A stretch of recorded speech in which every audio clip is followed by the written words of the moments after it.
আপনারা বুঝতে পারছেন এখন ঘড়িতে কিন্তু 6টা 6:30 বাজে। আমরা কিন্তু চলে এসেছি শিয়ালদা স্টেশনে। আপনারা বুঝতে পারছেন আমাদের ট্রেনটা ছিল 6:53 ট্রেন। এটা হচ্ছে শিয়ালদা কৃষ্ণনগর লোকাল। এই ট্রেনটা করে আমরা এখন আমরা চলে যাব মায়াপুরে। আপনারা বুঝতে পেরেছেন, থাম্বনেল দেখে বুঝতেই পেরেছেন যে আমরা কোথায় যেতে চলেছি। তো নমস্কার, আমি তিলকা মণ্ডল আপনাদের সঙ্গে সেমিলেস ট্রাভেলার্স থেকে আপনাদের স্বাগত জানাই। আশা করি আপনারা সবাই ভালো আছেন, সুস্থ আছেন। অবশ্যই করে ভালো থাকুন, সুস্থ থাকুন, ঘুরতে থাকুন, আর আমার ভিডিওটা অনেক অনেক করে শেয়ার করে দিবেন। আমার ভিডিওটা যদি আপনাদের ভালো লেগে থাকে তাহলে লাইক, শেয়ার, কমেন্ট করতে ভুলবেন না। আর ভালো লাগলে অবশ্যই করে সাবস্ক্রাইব করবেন, সাবস্ক্রাইব করে পাশে থাকবেন। আর আপনারা যদি আমাকে একটা লাইক করেন তাহলে আমারও ভালো লাগে, অন্য অন্য ভিডিও করার আগ্রহটা বেড়ে যায়। তো এখন শুরু করছি কৃষ্ণনগর থেকে। কৃষ্ণনগর থেকে আপনারা বাইরে বের হলেই দেখতে পাবেন টোটো, অটো, ম্যাজিক গাড়ি কিন্তু প্রচুর পরিমাণে রয়েছে। আপনারা চাইলে ওখান থেকে কিন্তু ম্যাজিক গাড়ি করে যেতে পারেন। মাত্র ভাড়া নেবে 20 টাকা করে, মাথা পিছু 20 টাকা করে। নবদ্বীপ হুলোর ঘাটে যেতে 20 টাকাই করে কিন্তু ভাড়া নেয়। আর টোটোতে গেলে একটু বেশি নেবে, চাইলে আপনাদের 25 টাকা করে নিতে পারে। Hello guys, welcome to my channel. আজকে আমরা আমাদের আর যদি আপনারা বুক করে যান তাহলে কিন্তু ওই 25 টাকাই করে নেবে। 4 জন থাকলে অবশ্যই ওরা চলে যাবে। আর একটু কম সংখ্যক লোক হলে একটু যেতে অসুবিধা হয়, কিন্তু যদি 4 জন থাকেন তাহলে কিন্তু ওরা 20 টাকা করে 25 টাকা করে নিয়ে যাবে। আমাদের কিন্তু 25 টাকা করে নিয়েছিল। আমরা 4 জন ছিলাম, 4 জনের ভাড়া দিতে হয়েছিল আমাদের 100 টাকা, কিন্তু আমাদের 4 জনের নিয়ে গেছিলো। তো আমরা চলে এসেছি এখন হুলোর ঘাটে। এই হুলোর ঘাটে মাত্র 3 টাকা দিয়ে কিন্তু নদীটা পার হয়ে মায়াপুরে চলে যাব। আমাদের গৌরাঙ্গ, শ্রী গৌরাঙ্গের জন্মস্থান বলুন, মায়াপুর ধাম বলুন, তার জলপথের মূল্য হচ্ছে 3 টাকা। এই প্রাকৃতিক সৌন্দর্য দেখতে দেখতে কিন্তু আমরা মায়াপুরের ঘাটে চলে গেছিলাম। এই ঘাটটা পার হলেই কিন্তু আপনারা মায়াপুরে পৌঁছে যাবেন। আর ওখান থেকে টোটো করে 10 টাকা নেয়, টোটো করে চলে যাবেন মায়াপুরে। আমাদের যে রেস্টুরেন্টে আমরা ব্রেকফাস্ট করেছিলাম এটা হচ্ছে মায়াপুরের একদম 1 নম্বর গেটের অপোজিটে, একদম ফ্রন্টে রয়েছে। এখানে 30 টাকা করে লুচি আর ঘুগনি দেবে, 30 টাকা ব্রেকফাস্টের জন্য। আপনারা চাইলে এখান থেকে ব্রেকফাস্টও করতে পারেন। আর এখান থেকে ব্রেকফাস্ট করার পরে আপনারা চলে যাবেন সোজা কাউন্টারে, যেখানে 50 টাকা দিলে আপনারা কিন্তু ভোগ প্রসাদ গ্রহণ করতে পারেন। এই ভোগ প্রসাদটা কিন্তু কাউন্টারটা আপনাদের দেখিয়ে দিয়েছি। আর এই ভোগ প্রসাদ কিন্তু নানভট্ট ভবনে কিন্তু দেওয়া হয়। এই নানভট্ট ভবন, গীতা ভবন আর গৌর নিত্যানন্দ ভবন কিন্তু পাশাপাশি রয়েছে।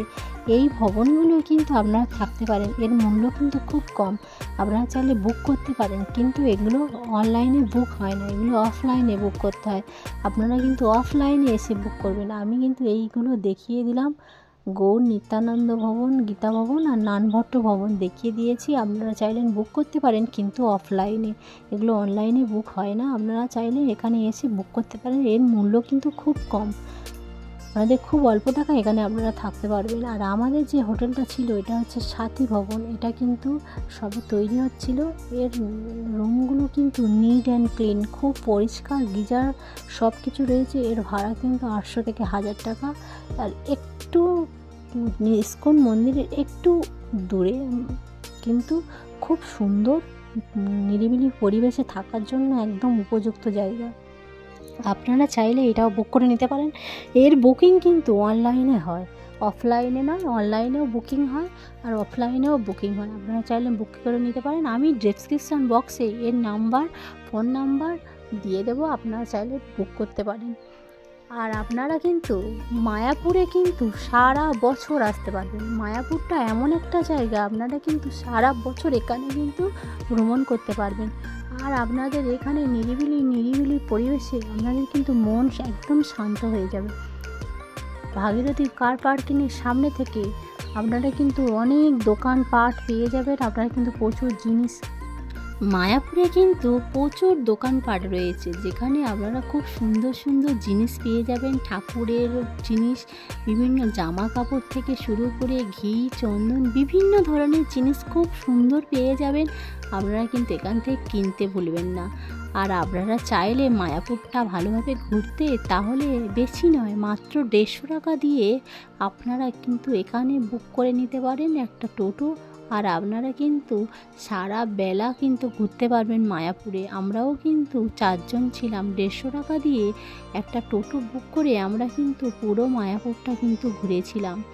এই মন্দিরটি হচ্ছে জগন্নাথ বলদেব সজ্জা মন্দির। এই মন্দিরে কিন্তু খুব সুন্দরভাবে সাজানো, বিভিন্ন চিত্র, বিভিন্ন মন্দির, বিভিন্ন ঠাকুর খুব সুন্দর করে সাজানো গোছানো, দেখার জন্য কিন্তু খুব সুন্দর জায়গা। আপনারা চাইলে এই জায়গাগুলো একবার হলেও ভিজিট করতে পারেন, আপনাদের কিন্তু অবশ্যই করে ভালো লাগবে। আমরা কিন্তু এই মন্দিরটা ভালোভাবে দর্শন করেছিলাম।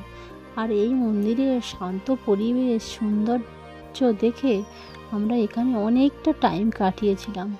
আর এখানে বাচ্চাদের তো খেলাধুলার জন্য অনেক কিছু রয়েছে, বিভিন্ন জায়গা রয়েছে, বিভিন্ন প্লেস রয়েছে, আপনারা এখানেও সময় কাটাতে পারবেন। সময় কাটানোর জন্য বিভিন্ন জায়গা রয়েছে, কিন্তু এই জায়গাটা অবশ্যই করে ভিজিট করবেন। মাত্র 150 টাকা দিয়ে টোটো বুক করেও মায়াপুরে এত সুন্দর সুন্দর জায়গা আছে যেগুলো উপভোগ করতে পারবেন। এরপরে চলে যাব নেক্সট একটা স্থান, যেখানে রয়েছে ভক্তচাঁদ কাজীর সমাধি। এই সমাধিস্থলে গেলে আপনারা মোমবাতি, ধূপ অবশ্যই করে নিয়ে যাবেন। না নিয়ে গেলেও সমস্যা নেই, আপনারা চাইলে এখানে দিতেও পারেন, নাও দিতে পারেন। এখানে কিন্তু অনেক লোক দাঁড়িয়ে থাকবে মোমবাতি, ধূপ নেওয়ার জন্য। আপনারা নিতেও পারেন, নাও নিতে পারেন। এই জায়গাটা দর্শন করে আপনারা চলে যাবেন মায়াপুরের, যেটা চৈতন্যদেবের মাসির বাড়ি বলে, ওই মাসির বাড়ি কিন্তু এখানে গিরি গোবর্ধনের মন্দির, শ্যামকুণ্ড, রাধাকুণ্ড, বৃন্দাবনের মতো প্রতিচিহ্ন কিন্তু মায়াপুরেও দেখতে পাবেন। আপনারা বৃন্দাবনেও যেরকম উপভোগ করেন অনেক কিছু, এখানেও গেলেও আপনারাও সেম জিনিস দেখতে পাবেন।